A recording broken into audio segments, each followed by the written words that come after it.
Hello to you all, and thanks for joining me here on day 5 of Lordiversity Week here on Monsters of Rock, the Lordy story.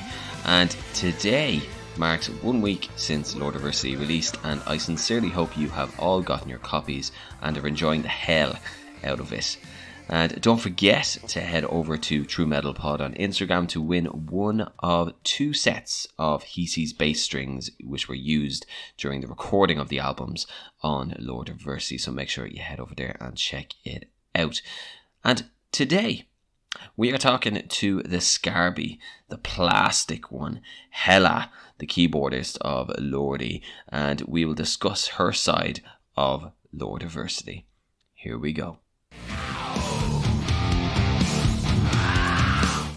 Obviously, the last year has been very difficult for a lot of people, and lockdown has affected bands all over the world.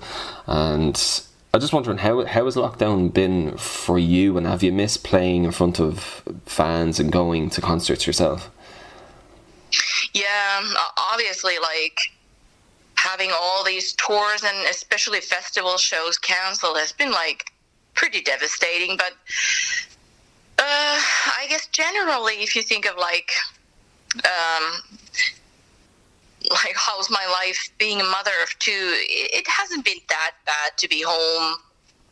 You know, you get to spend more time with your children and all that. But of course, having all the shows canceled has been pretty devastating, because you keep hoping, like, okay, maybe next half a year it happens, and maybe next, and then it, like, all those plans and hopes keep crushing down over and over again. At some point it was quite devastating. Like, it still is. Like, I don't know if I can really rely on like anything happening even next year, although of course I hope so. But now it has reached the point that you don't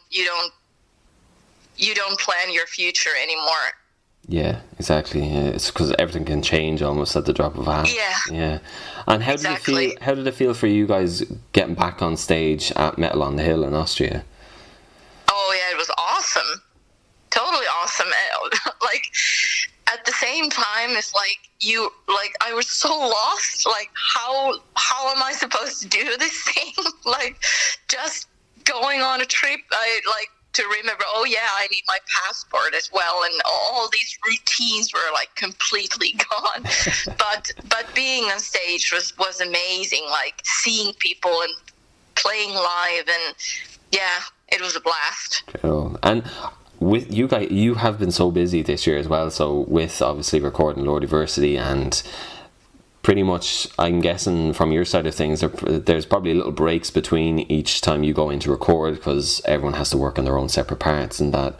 But when this idea was given to you, or the concept was explained to you, what was your first reaction? I do remember Mr. Lordi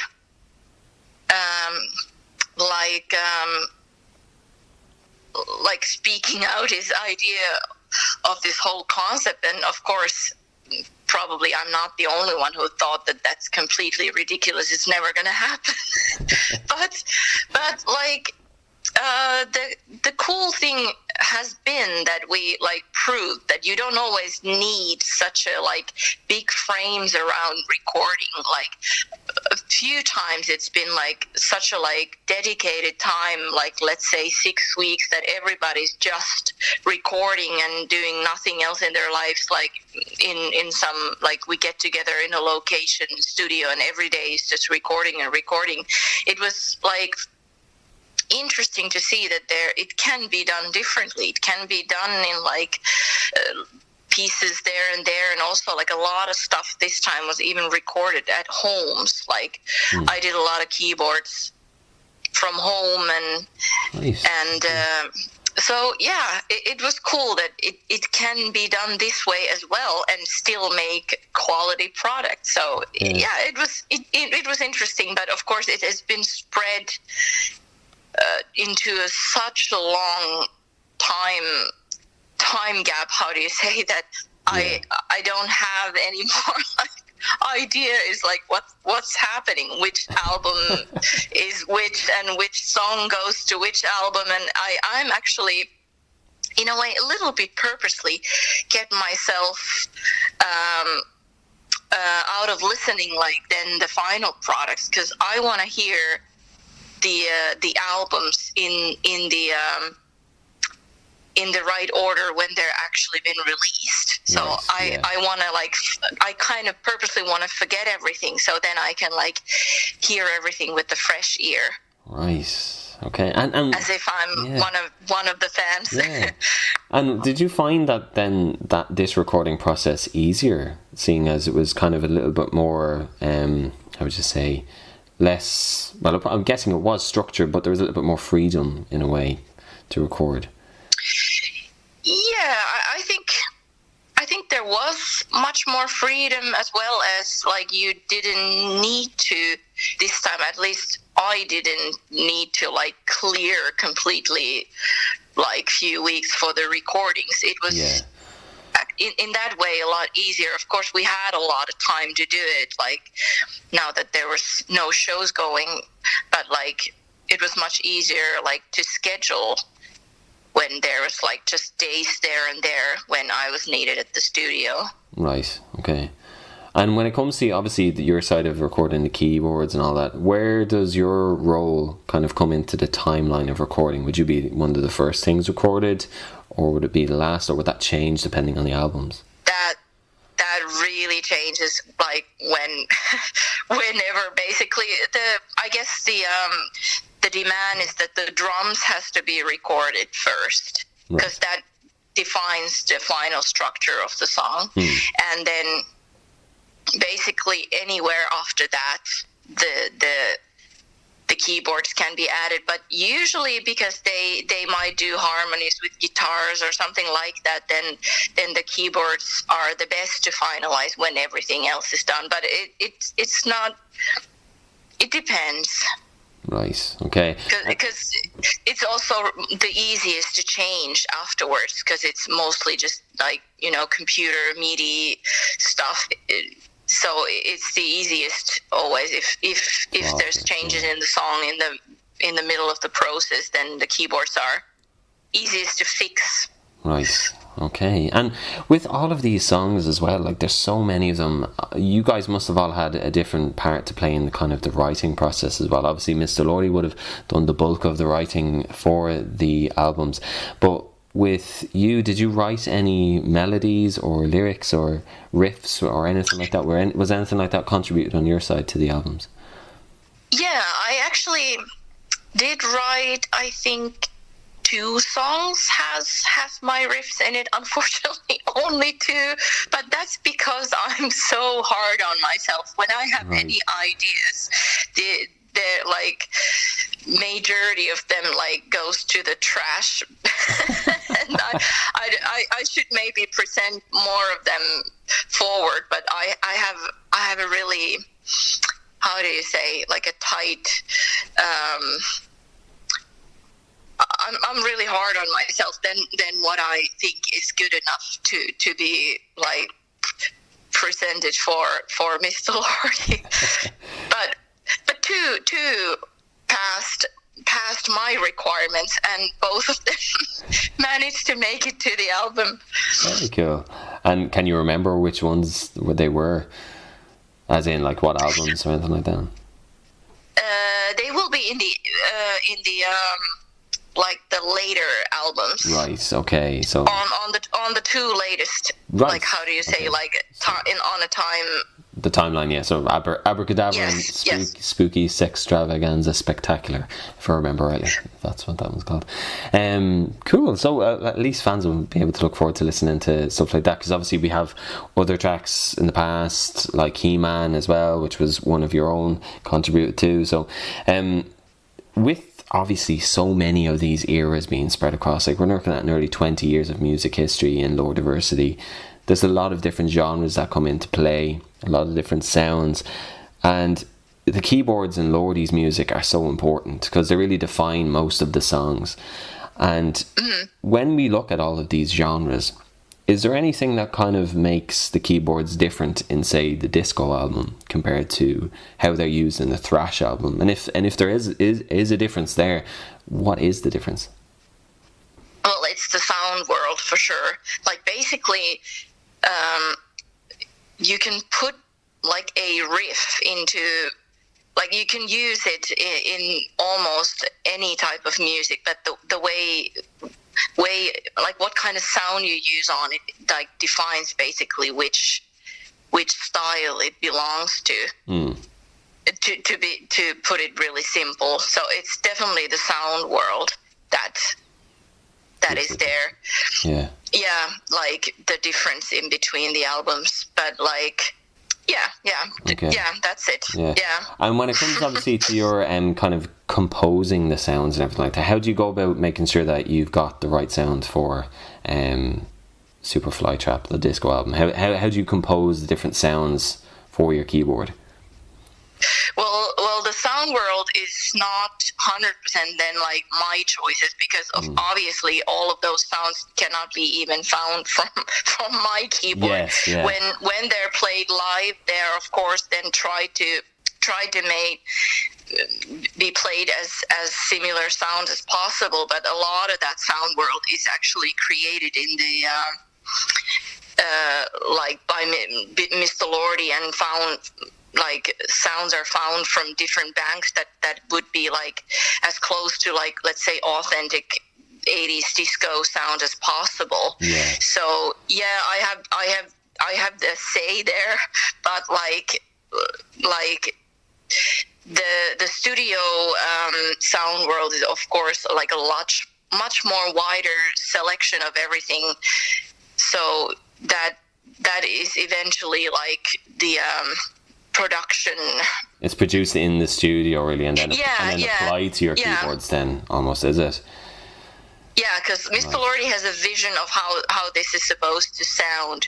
So it's more like then that he chooses what sound is what he's looking for, and then my job will be like later on more like then to try to create that live as similar as possible. Right. Okay. Especially in these albums. Maybe in the previous ones those choices have been like mainly done by me, but this time when this is so much of his vision of these different styles and time eras, so this time those choices were mainly done by him. Right. Okay. And when it comes to the whole recording side of things, obviously in the studio, what do you have any favorite memories of this whole process? I love the backing vocal singing. That is just so much fun, because I'm not a singer, you know. so that's like my like. There are obviously other backing vocal singers included in the album, so maybe you can't really spot my voice that clearly anywhere there. I don't know. I will hear that later. How they've been mixed, but like the process was just so much fun. I think I sang the backing vocals on almost every album. So like then. How well they can be heard is going to be a surprise, but there's more or less me, I think, in every album. That's very cool. And I don't know why the singing is so much fun. I just love it. Do you think it might be because there's so? Are you recording it with other people at the same time and that kind of thing? Would that be a case of it? Maybe. I don't know. Maybe it's just something so different to do, you know. Yeah. And because like I said, that I don't really get to sing other than in the shower. So when it's like when I have a chance to be in the studio, then hear my own voice, like I get you. Yeah. To like that they.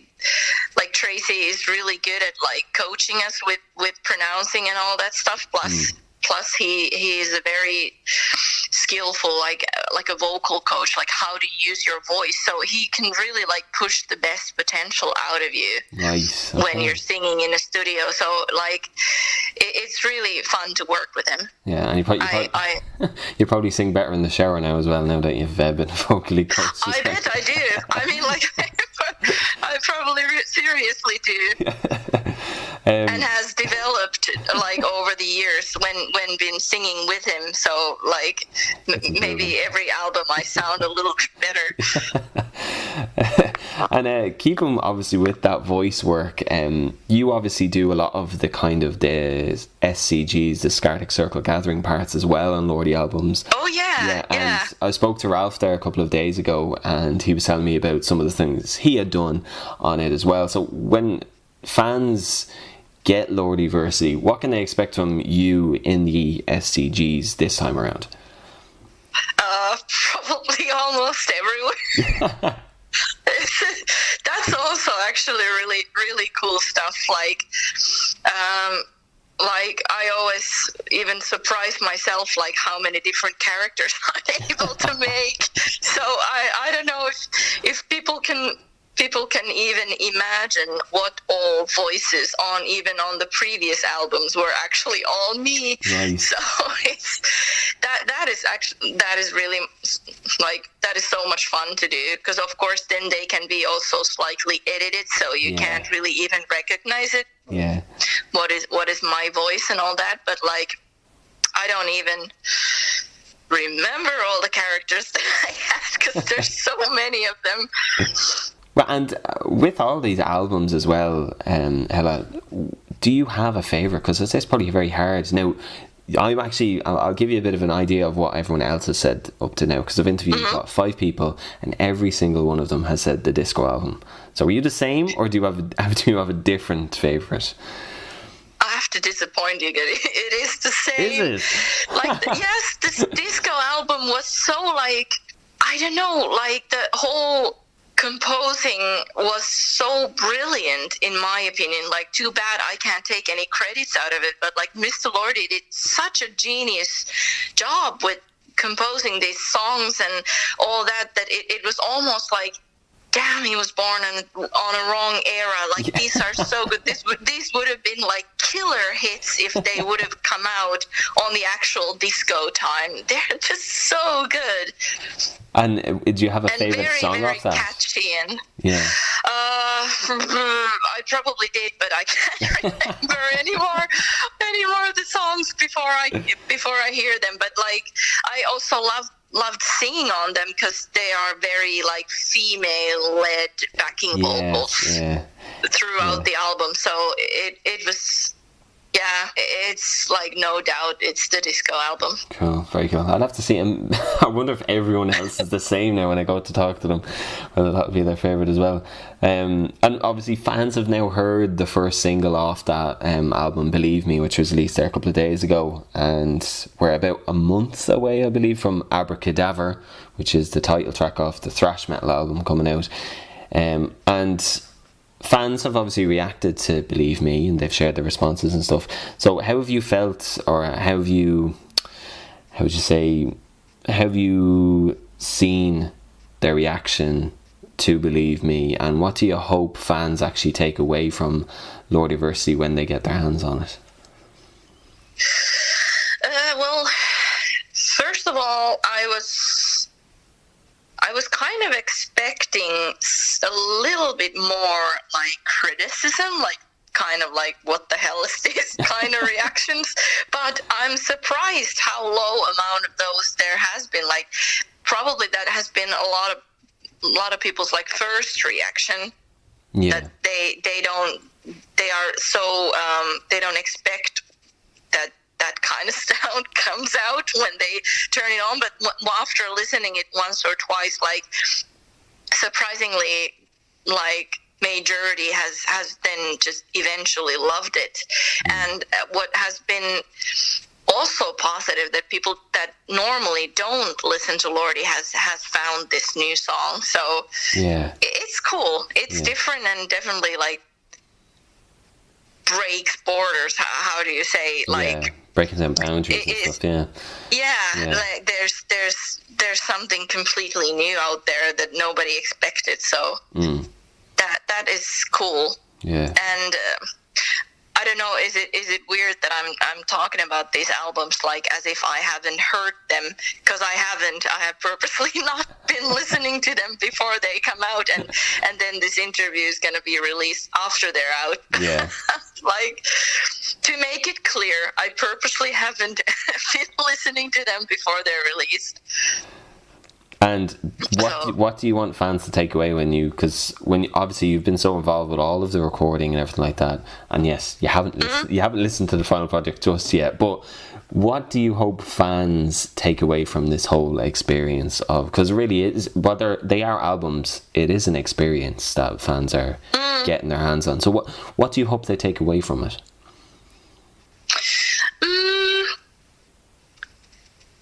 I think I would hope that everybody like a little bit expand their like the genre of what kind of music they like, because it is that like there can be good music on like basically any genre, and like I also want that to like prove if anybody claims that like Lordi or Mr. Lordi always writes like the same like that is the like the thing that like has probably been like every single band or musician gets that blame at some point, that they always just write the same. Yeah. So this kind of like proves the point that like after all these years there's always like something the potential. Like Mr. Lordi has really like exploded his full potential out there. Like what's in his like massive bank of ideas, what everything you can get out of there if you don't set any boundaries on him. So and I don't know if this was just the start of it. So yeah, because that's actually something I've asked Hisi and was it Yanni? I think it was Yanni and Tracy asked as well, that do you think Lordi going forward now will kind of be a band that kind of experiments more with these genres rather than kind of going back to the sound of like Get Heavy or the Apocalypse? Do you think you will kind of keep this whole idea of mixing different eras going forward? I actually hope so, but nice. Of course, okay. I can't say. Yeah, no one knows what's going on in Mr. Lordi's mind, so exactly. Yeah. These things usually comes as a surprise for the rest of the band anyway. So, like, we'll see. I'm as curious as you are. Yeah. Very cool. And before we kind of finish up here, Hella, you might have seen, because I know you've seen on Instagram, but I asked fans to give me some of their favorite some questions for you, sort of fan based questions. So I've got five of them here. They're different to anything I've asked you here before, so I'm going to probably butcher a lot of their names here, because I think a good few of them are probably Finnish and I'm terrible at pronouncing Finnish names, so I apologise to the people that are actually listening to this and it's their name. So the first one comes from Yuso Soya Jasalmi, I believe it is, and he wants to know which upcoming album was most challenging to make and which was most fun to make. I think we covered the most fun one there with the disco album, but what was the most challenging one for you?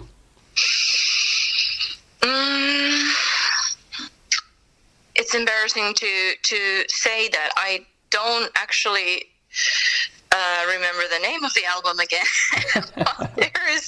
there is one album that has a lot of like pure pianos. Right. Okay. So that album has a lot of like almost if not all the songs had like pure like piano, raw piano that is not done with keyboard but with the real organ, is it? Grand piano. And then I think one of the songs even had just piano and vocals. Right. So those were the most challenging for me, because there was a lot to learn first of all, and that's kind of like the piano is so like if something goes wrong, it has to be done all over again and all that. That was like, it challenged my skills as a piano player, Right. in a good way. Right, so the second question comes in from Esther Matula, and they want to know, what's tour life like as a mother? It's tough to be away from your children, for sure. But I know they're in good hands, and like, this is very conscious choice that if I'm away on tour, away from my children, certain amount of time of the year, then I try to compensate it on those times when I'm home, that I try to spend time with them as much as possible. So yeah, but then at the same time, it's also like, a lot of parents suffer for like not having enough time for themselves. So I also think it's like psychologically a really healthy time for me, because then it gives me a lot of strength to be 100% a mother when I'm at home. Yeah, because that time is so important as a parent, because if you don't have it, you can just absolutely crash and burn. Because it can be so exhausting. Yeah, you're totally right. Yeah. The next question comes in from Monsteric and Dreamer, and they want to know, what's been your biggest challenge since joining Lordi? My biggest challenge? Maybe it has to do with the previous question as well. It was like quite a jump into unknown to all of a sudden, well, kind of all of a sudden to become a parent, and I didn't know if it's going to work with the band or not. But fortunately, everything went well. That was a huge, like, kind of can you say milestone or some kind of a part on the like a time that I really needed to like put on scale my life versus the band. But luckily they all worked out fine, and at the moment everything's good. Yeah. And of course, because you were you were in one album cycle, and then you had your first child in the Scare Force 1 era, I think it was. So like it is you've jumped from one thing into another almost, like, because you're pulling double duty as a mum and as a heavy metal performer as well. So the next question comes in from Udi, and they want to know, how does your style differ from your predecessors, and what do you find important in your style as well? I guess they're talking about your style of playing, and how it compares to Awa and Enery. It's a good question. It's hard to maybe point out any like details from how is it different. I would say that I'm a little bit in the middle of the two of them. Right. Okay. And don't make me explain how, but like if I like, because of course I just have my point of view, like how do I see them as keyboardists, and I don't know if it's the full truth. You know, I haven't been standing there next to them when they play live, you know, and I purposely haven't like too much even discovered their style, because I wanted to kind of like just create my own and not to look too much what they did. Yeah. And that's been done on purpose. But like, I'd say I have a little bit of both of their styles combined as then mine. Cool. And the last question that we have is from Santiri Kalava, and he wants to know, what song have you never played live that you want to play live?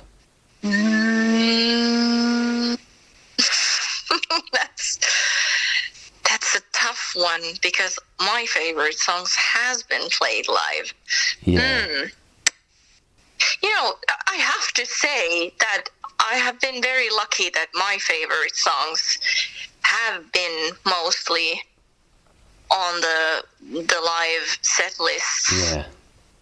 So I don't really have a song that would have like stayed bothering me that has never made it there. Right. Okay. At least I can't think of like just right now. That's fine. That's fine. I know that obviously that favourite song is that He-Man, is it? Obviously, yeah. you know. Well, let's play that all in every set. Yeah. A big thanks to Hella there for her insight into Lordiversity, and I hope you all enjoyed her perspective of it all as well. And that is it for today, and I shall talk to you all tomorrow on the penultimate episode of Lordiversity Week here on Monsters of Rock, the Lordi story, as Mana and I talk drums, prog rock, and his experience of Lordiversity. So long, and see you then.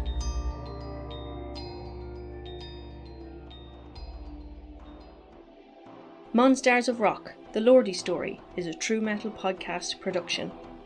The show is presented, produced and written by Matthew Kessie. Head to True Metal Pod's social channels to keep up to date with the production.